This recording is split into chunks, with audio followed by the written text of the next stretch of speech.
Hey guys, this is Mishi once again for another tutorial with our wonderful Machinima stuff. Today's tutorial, what I'm basically going to be teaching you, and sorry if I sound a little sick, I actually had a bad case of whiplash and I'm having a bit of coordination issues, so sorry if I start rambling or I'm incoherent. But I decided that since I'm off work, I should probably go ahead and do a tutorial, which is much needed because a lot of people need some help with it. What we're going to be dealing with today is map tiles, again, as usual. Now, when we do our map tile imports through 3ds Max using the exports from Machinima Studios, my script does a lot of work. It does a lot to take care of stuff, but there's some things it just can't take care of, and so it kind of fills in the blanks there. Rito's gone ahead, and when you export your map tiles, you'll notice that you actually have these textures that you create. And these texture files here do a lot. Let's go and find the ones we're going to work on. Oops, that's, god damn it. There it is.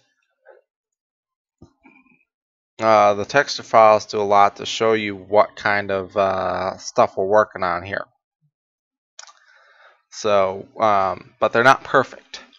So when you render, you'll notice they look like crap. So once again, I've been working on a Skullomance area, so we're going to go ahead and work with those. So what you're going to do is you're going to pick your areas that you're going to be exporting, and once again, you can use your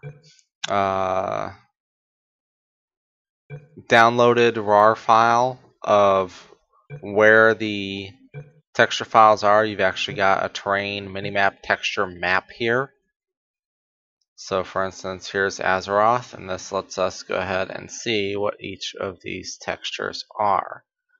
So for instance, for the Skullomance area, what we're looking at is 3528, 3628, 3728, 3529, 3629, 3729, and 3530, 3630, 3730.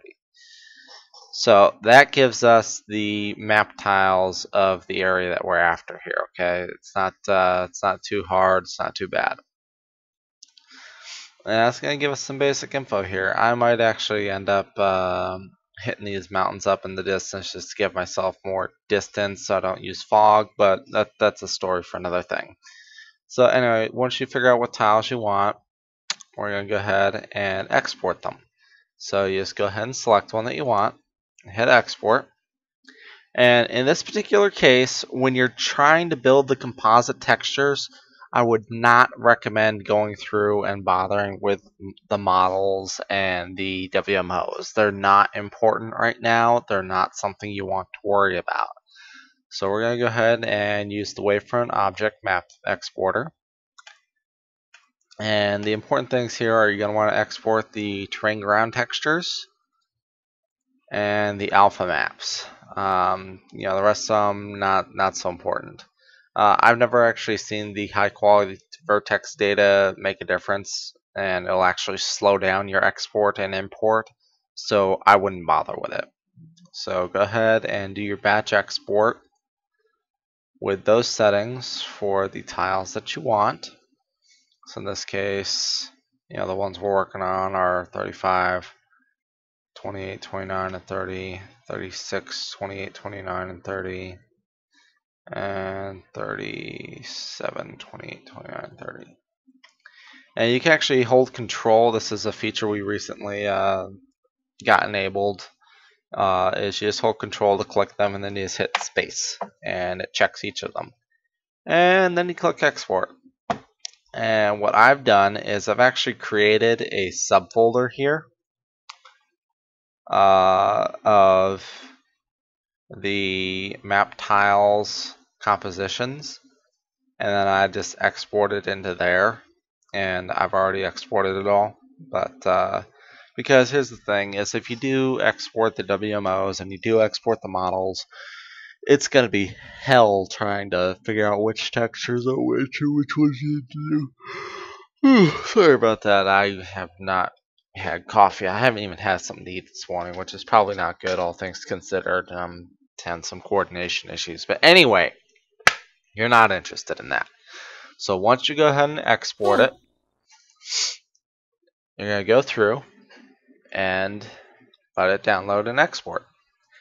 Now, once again, to export stuff out of Machinima Studios, you do need a professional copy, or sorry, a fully registered copy of Machinima Studios. The demo copy will work for 30 days and give you the full functionality. It's like 25 bucks. I really recommend you pick it up if you're planning on doing any serious Machinima work. It's amazing stuff. A lot of work's been put into it. The scripts that I do and the batch ADT importer that I've done is free. Once it's exporting, I'll go ahead and pull this up for you.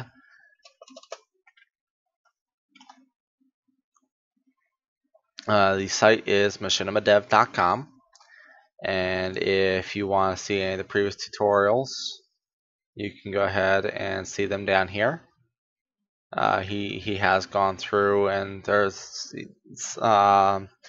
Iqba's done some ADT texture tiling tutorials as well. I'm going to be doing this one because there's some that, there's some other stuff that's involved with it that I think he glossed over that I think I can also cover a little better.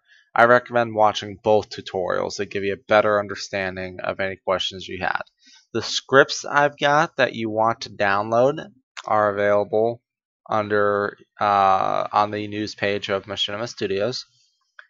You can actually download the new version under the Machinima Studios 1.0.7.277 fixes and additions. You can download it right there. And I'll also update the link on my YouTube channel for these videos to give you a direct link to the scripts and all the other stuff that you can download. So it sounds like it's done. So let's get back to that.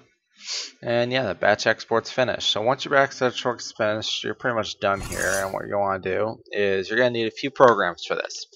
You're going to need 3ds Max. You're going to need my importer, which I've done other tutorials on. You can pull them in. I'm not going to go through that again on how to do that. So first thing we're going to do is we're going to go ahead and batch ADT import. We're going to browse to our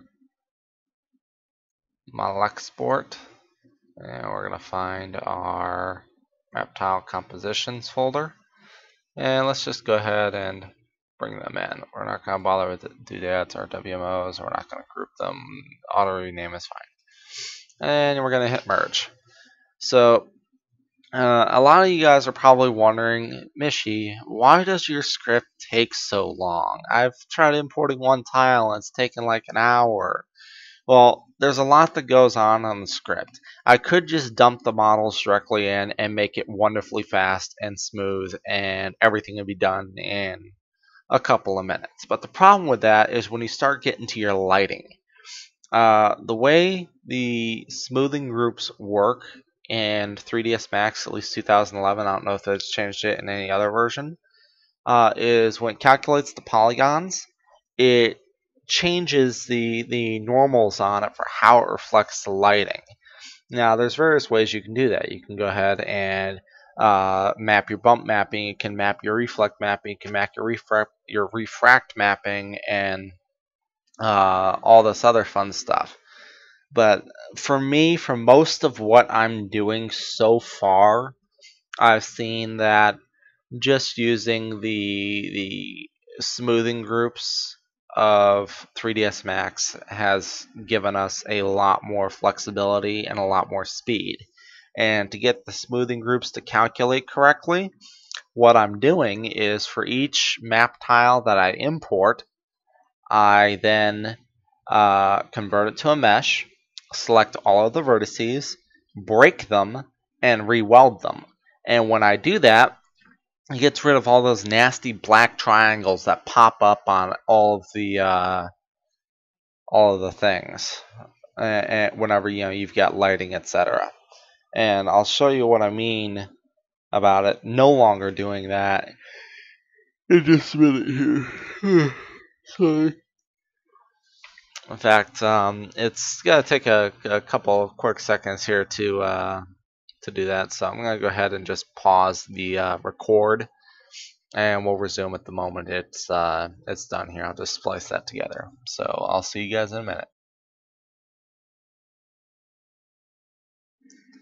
Alright, so apparently I've been talking for the past like 2 hours and have not been recording the right thing because I fucking suck at this. So I'm going to go briefly over what I just did over the past 2 hours on a quick recap and go through it all for you.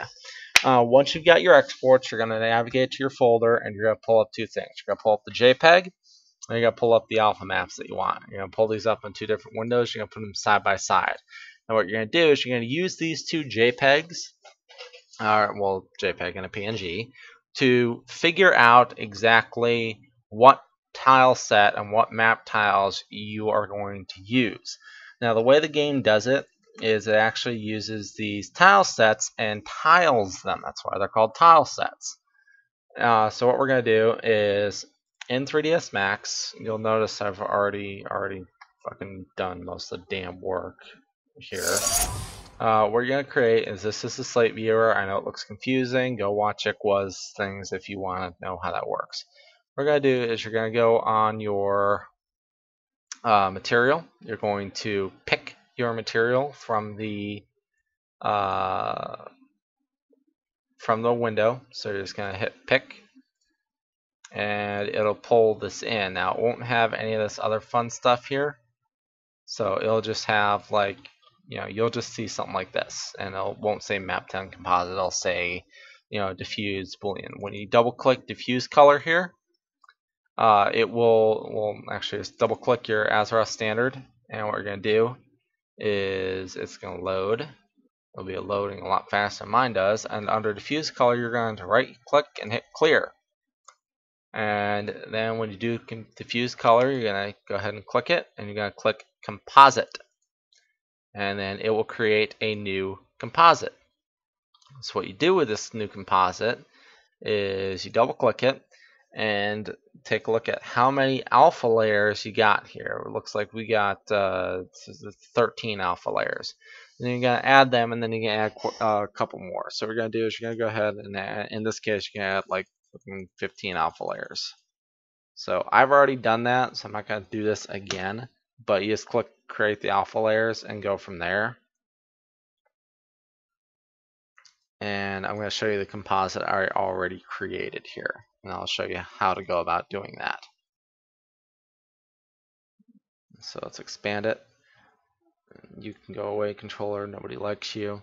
So what you do here is on each of your layers, you've got a layer and you've got a layer mask. What you're going to do is you're going to take each of your layers, you're going to take the layer mask, you're going to double click it, and you're going to map it to a bitmap. So, like for instance, let's just clear this mask here. God, this sucks.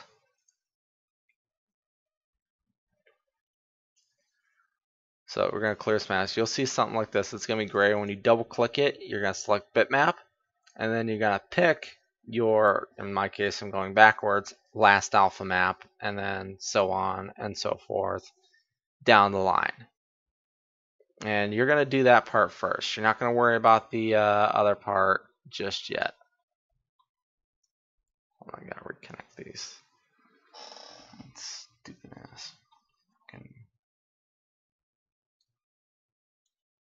Go away, map 37. Nobody loves you, map 37. You were adopted. Alright, so you do that for each of your masks. Okay, do that for each of your masks first. So you're going to end up having each mask filled in, and then you're going to have the layer itself blank. That's fine.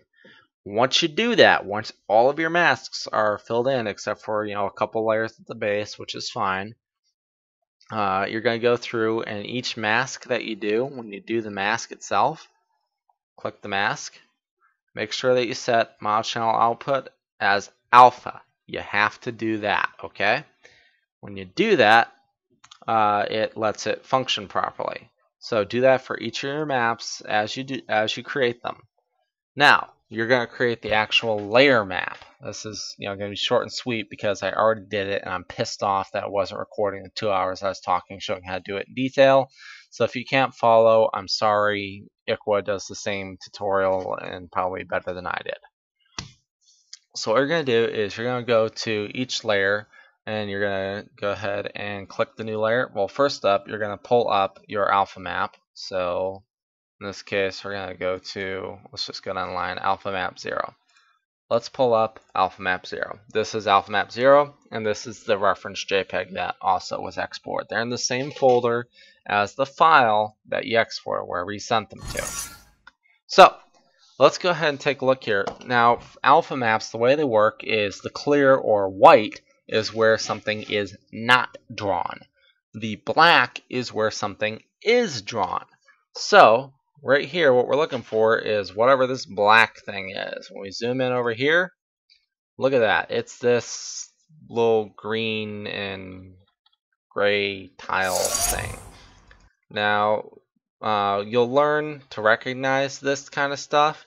This whole area is considered terrace fall tile set. This is Alterac tile set, and this is Airy Peaks tile set, and this is Plaguelands tile set. So you're going to see a little bit of the recognition for how to recognize those. But what we're looking at right now is we're trying to find what looks like this, and look, it's the terrace fall rocky mud grass. So you go back to max. You basically, when you click layer 4, you're going to import a bitmap and you're going to select terrace fall rocky mud grass. You're going to open it, and very important, you're going to change the tiling to 50 by 50. Okay? Change it to 50 by 50. That's what tends to work the best. You know, you can tweak that a little bit to make it look the way you want to do that. And you're going to repeat this process of finding the mask. So, like for instance, this is alpha map 1, and look at that. These blacks here looks like it's this brightly colored stuff. We find that, and oh hey, look, it's terrace fall rocky mud grass highlight. So you go into 3ds Max, and then you're gonna create your bitmap by double clicking that little thing, or just click layer 5.